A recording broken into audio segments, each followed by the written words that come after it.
Hello, today is Wednesday, and Mickey Moniak just hit a home run. Awesome. We're going to be talking about that. We're going to be talking about the Phillies. We're going to be talking about Mickey. We're going to be talking about their issues after coming out to a hot start to begin the season. Now they're coming back down to earth. We're talking about the Sixers as well, first seed, heading down the home stretch, and the Flyers, who are dead. I'm John Kuhlmeier. Welcome to SportsTalk Philadelphia.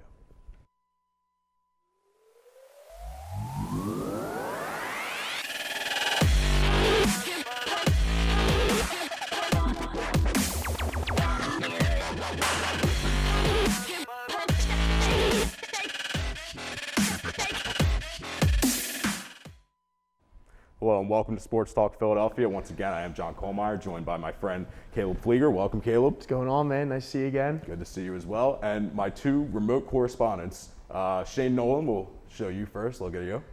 How you doing? Hello. And Aiden Tiksinski joining us once again after a COVID scare. No COVID for him. Welcome back, everyone. We will start with the Sixers. Sixers are doing very well, actually, despite being a little bit banged up recently with last night against the Golden State. It was Monday, by the way. Golden State Warriors losing to the Golden State Warriors. No Tobias, no Ben Simmons, but yet they are still in first place at 39-18. They take on the Suns. They will have already taken on the Suns by the time this airs. Caleb, talk to me about the Sixers. What do you think of their latest run? Yeah, they've been playing very well so far, and we talked about last episode how crucial and how hard this streak of games was going to be. They're all playoff teams that this team has been playing, and this team has shown how good they really are. And I mean, even against the loss against the Warriors the other night, like you said, Ben Simmons and Tobias Harris, two of our best starters, were out in that game, and we still hung around with them till the end. So I'm really happy with how this team is performing, and even Steve Kerr said after the game that this is a very, very talented team, and they're not to be messed with. So I'm very high hopes going into the playoffs here as that's coming up. So very happy as a Sixers fan so far. Aiden, talk to me a little bit about what you see coming down the home stretch for the Sixers. 15 games left, I believe. Yes, so at this point, I feel very confident about the Sixers. I think that Nets game was very telling. I know that the Nets were missing a few key pieces there, but the fact is that's the team that the Sixers are going to be fighting for that first spot. So every win, no matter who's missing it, that game matters. And the fact that the Sixers won the way that they did makes me feel very confident, and then beating the Clippers afterwards. So I feel pretty confident about this team going down the home stretch. Yeah, talk a little bit more about that one seed and the Nets. I kind of came to me this week that the one seed is really important for the Sixers to get, because if they take on the 8th seed, you assume that's a win that first round, and then the second round would be against the 4th and 5th seed instead of taking on one of the top 3 teams in Milwaukee or Brooklyn. So how crucial do you think that one seed is to the Sixers, and do you think Doc Rivers is looking at it as a must get? Yeah, I think the Sixers are definitely looking, and especially Doc Rivers too, looking this as a must-get. The other reason too that this is so important, the Sixers have been playing really well at home as they have the past few years. So you clinch up that one side, you have home court advantage all the way through, maybe not the finals because the West is just so much more dominant, but you have home court advantage all the way through the Eastern Conference Finals, which is really important for the Sixers to have, especially when they're going to be playing the Nets, presumably, so you have home court advantage against them as well. And again, that's something that I think Doc Rivers and the Sixers are looking to get. Caleb, I'll come back to you. They did have games. They did beat the Clippers and the Nets this week, a banged-up Nets team, as we said. But they were kind of outscored in the last half of both of those games. I think 16 points combined, they were outscored. Are you worried at all about late-game leads being blown by this team? I would be worried if they ended up losing those games, but just because they came out with the W in those games, I don't think we should be too worried as fans. But it is worrisome to see that they're blowing 15, 20-point leads late in games like that, because that is not a good attribute and characteristic to have on your team. Is when you're up by that much that late in a game, that's when you want to put the team away. You want to get your subs in. You want to get your starters rest. And having your starters play in those games when you were up by 20 points and then you just stop playing at the end of the game, that's not good. So, yeah, So what do you think is the biggest factor in their recent success? They've won, I don't even know how many, like 4 games in a row, and then they lost against Golden State. But what was fueling that victory for them? I would say it's 2 players. I'd say it's Joel Embiid and Furkan Korkmaz, because we've seen Tobias Harris and Ben Simmons have been out for the past few games now. But Joel Embiid, he's still putting up his MVP numbers. Even against the loss against the Warriors the other night, he had 36 points, 14 rebounds. I mean, the man's unstoppable. And then Furkan Korkmaz this season, his three-point percentage is up to 38%. I mean, that's great shooting numbers off the bench. And that's what the Sixers really need this season is we've all known they struggle the past few years with shooting off the bench. And great teams have great shooting off the bench. And that's what Furkan Korkmaz has been giving this team. And they're really going to need him to do that throughout the rest of the playoffs here. Yeah, Aiden, I'll ask you about Furkan. Do you see Furkan as having secured a prominent role in a playoff rotation for this team? And then I also want to ask you about Shake Milton, too, because Shake Milton was the one guy on the bench that you could really rely on in the beginning of the year, and Furkan has kind of worked his way up. So what do you think of Furkan? Yes, I think Furkan, he's been playing really well. I mean, you look in the last 2 games when Tobias is out, he scored double digits in both. So I think that just shows you how much the Sixers are relying on him. The fact that when Tobias, who has been one of our best scorers, is out, that's who Doc Rivers is relying on.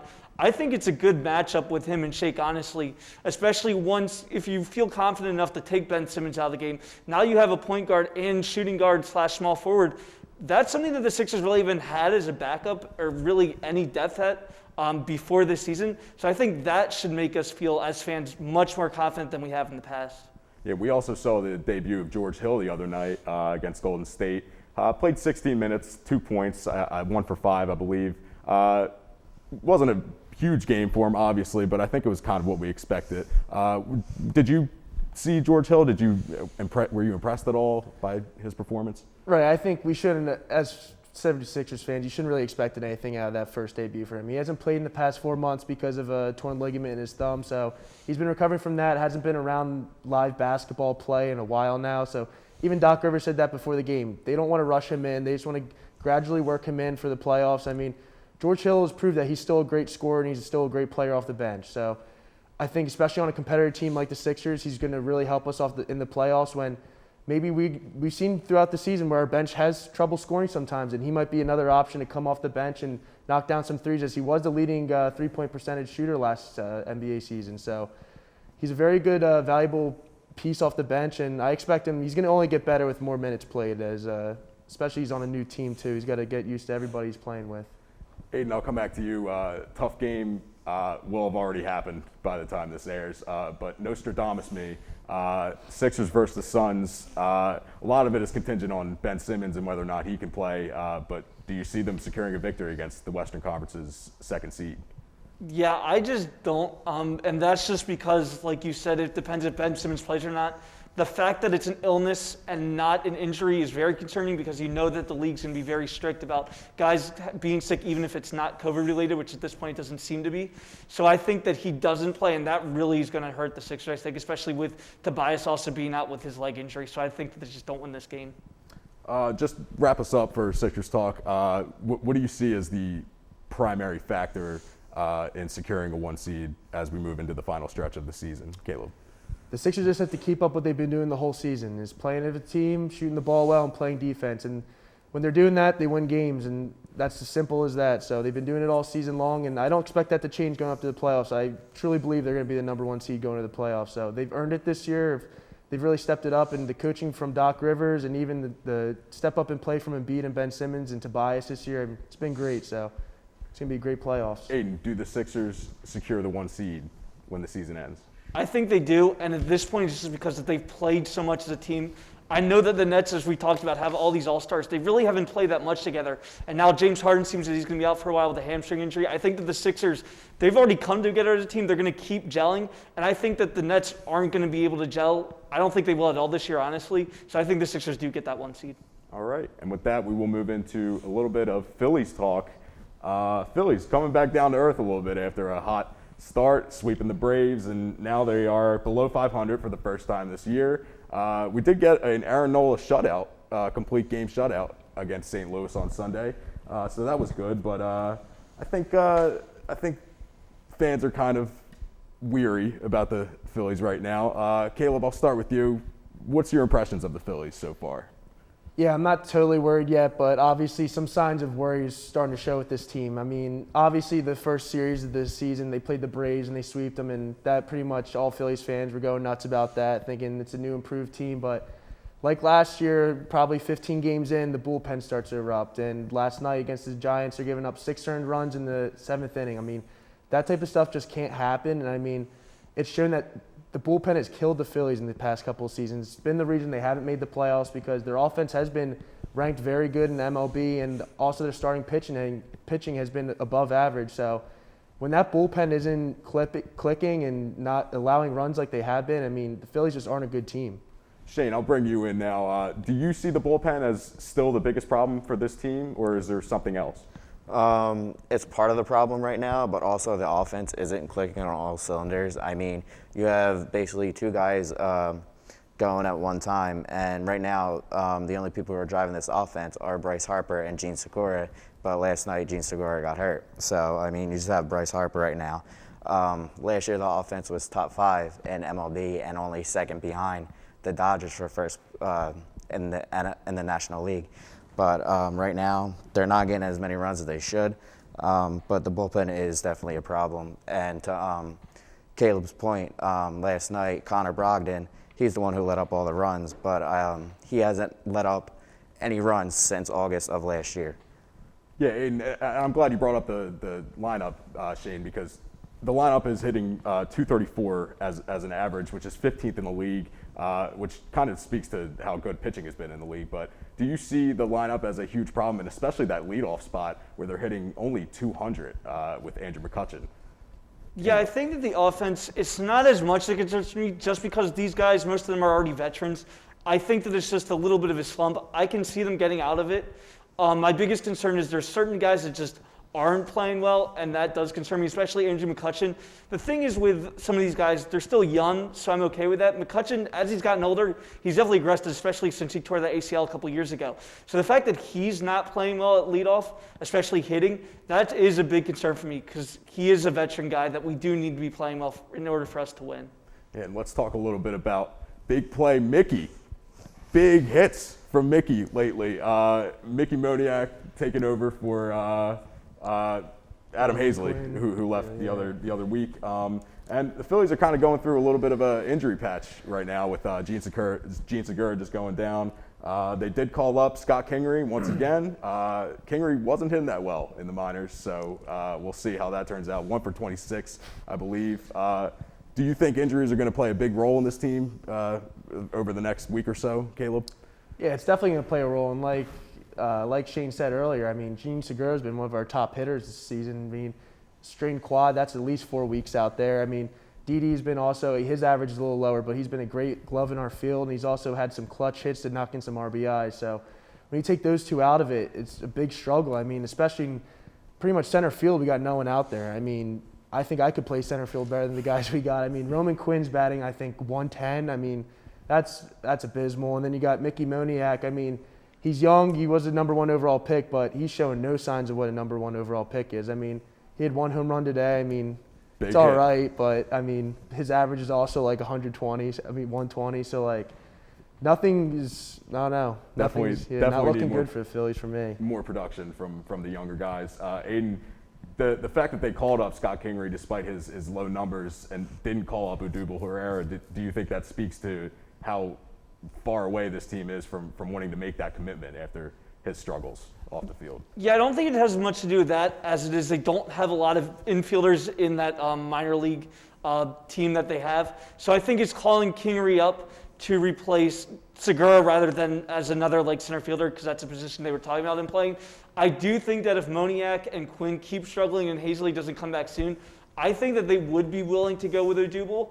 I would rather look outside of it because, as we know, Odubel really wasn't that good in spring training, as same with a lot of these outfielders. So I think if the Phillies really want to win this year, they're going to have to look outside their organization in order to fill that center field piece. And a lot of that comes down to Joe Girardi, of course. Shane, I'll ask you about Vince Velasquez. He's making a start on Friday in Colorado. Do you expect to see anything from our old friend Vince? I expect probably not to see anything good from him, especially because he's going to be pitching in Colorado and with the high altitude, and baseballs go flying out there, especially with how he has pitched out of the bullpen this year. It's not very good, and it's probably not the best decision for him to start Friday in Colorado. I mean, they did bring up Spencer Howard, but I think he's going to be starting in the bullpen since Velasquez is starting. But yeah, it's definitely not a good idea to have Velasquez start. Yeah, it's a surprising decision, I think. A lot of people are starting to come down on Joe Girardi, and I guess we'll have to wait and see. But we'll talk about another Philly team that is struggling, and that might be due to coaching. The Flyers having a pretty monumental collapse. I don't know if we've really ever seen something like this from the Flyers. They are 20-18-7, 6th place in the division. The struggle continues for these Fly guys. Shane, I'll go back to you. What's going on with the Flyers lately? Still, it's the same thing that's been going on all season. Their defense. Well, right now it's actually just their defense because their goaltending has kind of gotten a little bit better, but their defense is just horrible. They leave people wide open. They let people skate around them. They let up a lot of breakaways, especially with Justin Braun and Shane Gostisbehere. I mean, you have Sam Morin, who is a big body, but he's a little too aggressive sometimes. So, I mean, that's not helping them because he's going to be taking a lot of penalties with that. So right now it's their defense. Aiden, I'll go to you and ask you, with the team struggling like they have, do you think that's a problem of the coach and Alain Vigneault, or is it more of just a deficiency in the roster? I think it's a deficiency in the roster. I also think that whole COVID break that they took and now having to play this amount of games in a short amount of time. I remember talking about it when it happened and saying that this was going to be a rough stretch. I didn't think it would be this bad, but clearly since then it's really taken a lot out of them. I don't think as a coach you can really prepare for that, but at the same time you have to be ready for anything. And the city of Philadelphia is not just going to take it easy on this team because it was a COVID year. Yeah, do you think the idea of them playing the same 5 teams or whatever it is over and over again, do you think that makes teams more able to game plan around the Flyers? Like losing to the Caps twice in 1 week by 6 goals or letting them six goals in the losses. Do you think that playing the same teams over and over again, is that one of the factors in their demise? Yeah, I think it's definitely a factor. But at the same point, like I already said, you have to be prepared for anything. The Flyers knew going into this year that you would be playing the same 7 teams the entire season. So I think that they were ready for that. And again, at the beginning of the season, they looked good. I just think that now that teams have time to prepare, they've been playing more, and the Flyers have to catch up, missing those games. I think they seem exhausted, but it also seems like they just don't care anymore. And I think that's the most frustrating part. Yeah, so where do you see the team going from here? What do you see them doing? I think that right now, this team is not going to go anywhere this year. I think they have to start looking at the offseason at this point. I mean, you just look at the games that they had. We were talking about goalkeeping being their problem. 2 of the games in the last week, they let up one outside of the Capitals game. They lost the game 1-0 and then 1-1. And those were with 2 different goalies. And one of those games was actually with Carter Hart, who we've said has been having a bad season. So at this point, to me, it's telling me it's not really the goalkeeping anymore. It's just that the rest of the team isn't doing anything to help the goalkeeping situation that they already have. Yeah, Shane, I'll ask you the same question. I know we already kind of talked about this last week, and it does feel like we're repeating ourselves with the Flyers. But where does this team go from here? What does Chuck Fletcher do, and what does Alain Vigneault do? For Chuck Fletcher, I mean, in the offseason, you have to go out and possibly get another defenseman. Like I said last week, either Tyson Barrie or Jamie Oleksiak, who is another big defenseman. He's more of a stay-at-home defenseman, so he can definitely help there. But also, with the expansion draft coming up, because Seattle is now getting a team, I think you have to maybe let a couple forwards go to that. Maybe James Van Riemsdyk and maybe Jake Voracek. But Jake Voracek has a big contract, so I don't know if anybody's going to take that. Yeah, so I think it's safe to say that the playoff dreams are officially over for the Flyers, unless anybody disputes that. No. Probably not. They're done.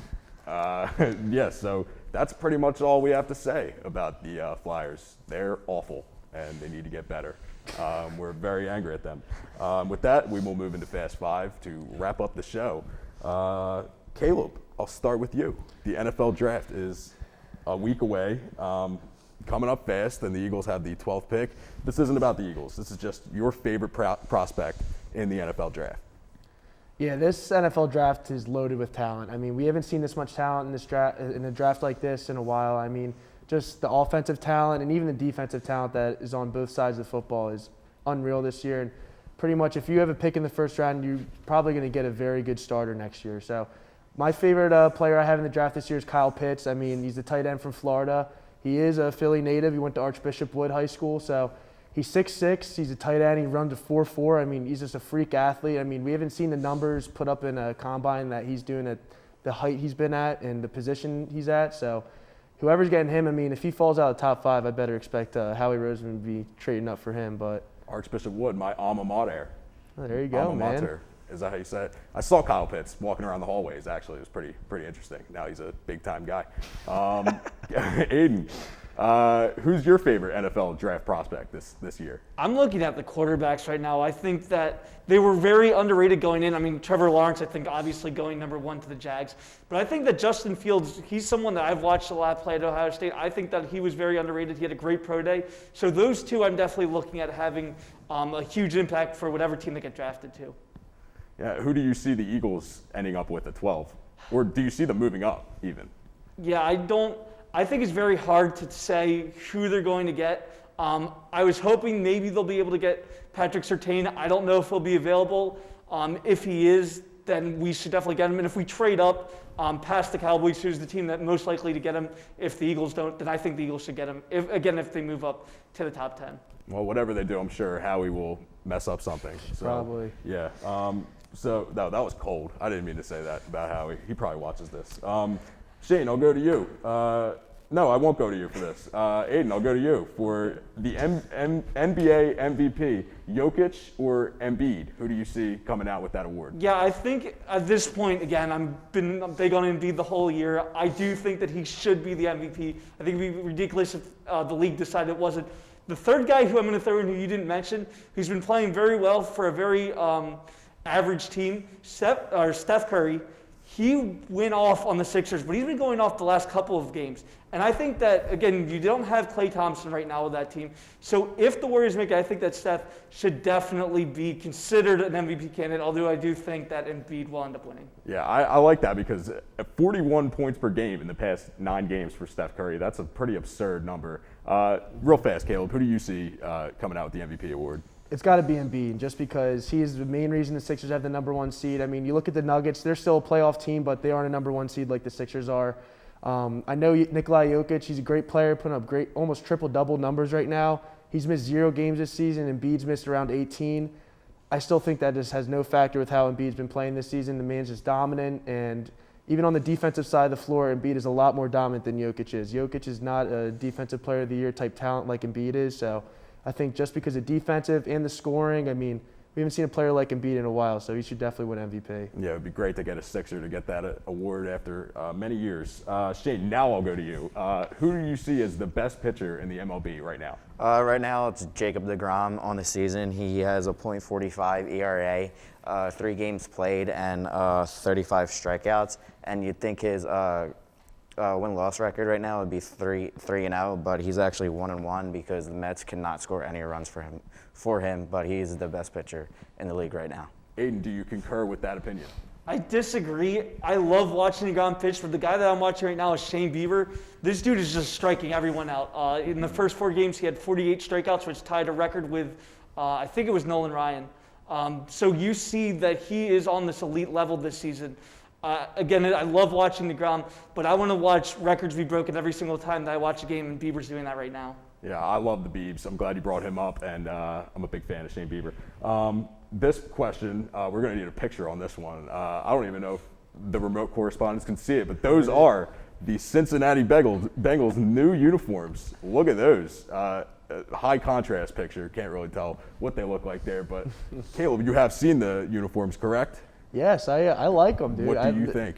Nice little change up for the Bengals. I mean, I think now they drafted Joe Burrow last year. Sadly, he had that ACL tear. He was playing great. Probably would have won Offensive Rookie of the Year, but they're on the come-up, that team. They have a lot of young talent on offense with Joe Mixon, Tyler Boyd, even T. Higgins. They have a top 5 draft pick this year to maybe get offensive line help for Burrow, even get another offensive weapon like Jamar Chase, reunite him and Burrow from LSU. So I think the Bengals are on the come-up, and these uniforms are on the come-up too. I like them. They're nice. They're slick, and I think Bengals are going to be a team to watch in the AFC North this year. Yeah, it'll be interesting to see. Aiden, real fast, yay or nay to these new clean uniforms from the Bengals? I'm all right with them. I think that the NFL has done a lot with new uniforms recently, and the Bengals are just the most recent one to do it, so I'm all down for it. All right. And last question, not a question. This day in sports history, Tish, my new old segment. It's kind of old. It's actually this week in sports history. In 2000, 21 years ago, the Jets set a record with 4 first-round picks. Pretty crazy. That's the Jets for you. And that's pretty much all I got for that. Oh, Chad Pennington was the quarterback in one of those picks. And that's all I got this week on Sports Talk Philadelphia. Good show.